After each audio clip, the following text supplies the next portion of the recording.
In this video, we're tackling Standard Nodal Analysis. We'll build the intuition from the ground up and then code a simple, powerful solver in Python. So, what is nodal analysis? Simply put, it's a systematic way to find the voltage at key points in a circuit. To really understand this, let's break down the key terms in that definition. The building blocks, nodes, and KCL. What is a node? A node is simply a junction where two or more circuit elements, like resistors, sources, or capacitors, are connected.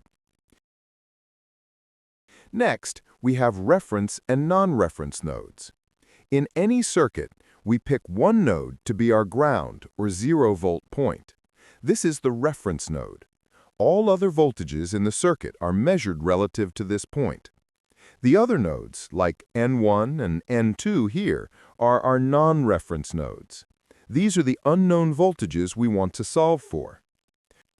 Nodal analysis is built entirely on one fundamental principle, Kirchhoff's current law.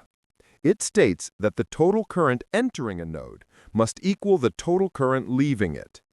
Now, how do we turn this into something we can solve? We start with Ohm's law. We all know that V is equal to I times R.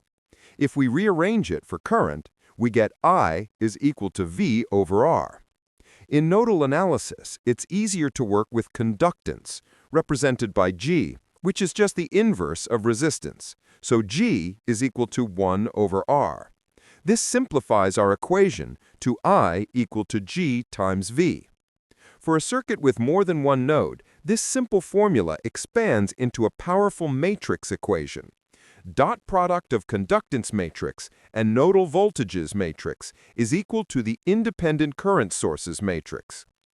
Our goal is to build the conductance matrix and independent current source vector, and then solve for nodal voltages. Now we try to formulate the general matrix equation with the help of an example. By applying KCL and Ohm's law to this two-node circuit, we can derive the matrix form and discover some simple patterns.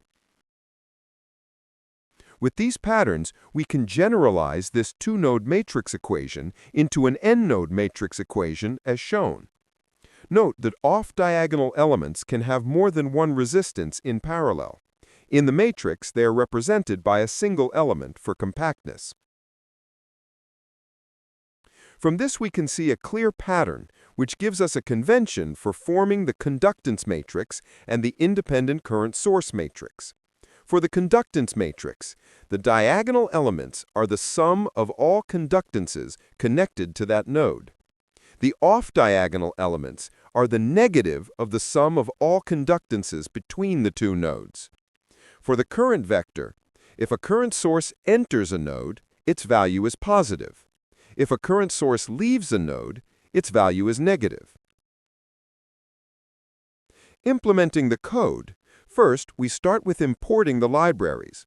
Then we create a dummy variable, component, for type hinting. The function takes a list of components. It automatically finds the number of nodes and separates the resistors and current sources into their own lists. Then it initializes the G and I matrices with zeros based on the number of nodes. Then we fill the G matrix by looping through every resistor. For each one, we add its conductance to the diagonal elements of both nodes it's connected to. Then we subtract that same conductance from the off-diagonal elements. This perfectly implements the rules we just discussed. Next, we fill the I vector by looping through the current sources. We add the current to the I vector for the node it's entering and subtract it for the node it's leaving. Finally, we solve our matrix linear equation using the solve method of NumPy's linear algebra module. We also calculate the branch currents through resistors and finally return a dictionary. We try to solve an example to check our understanding. We first manually solve the circuit using nodal analysis,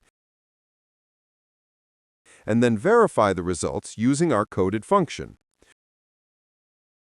So there you have it, a complete walkthrough of Standard Nodal Analysis, from the basic theory to a working Python implementation.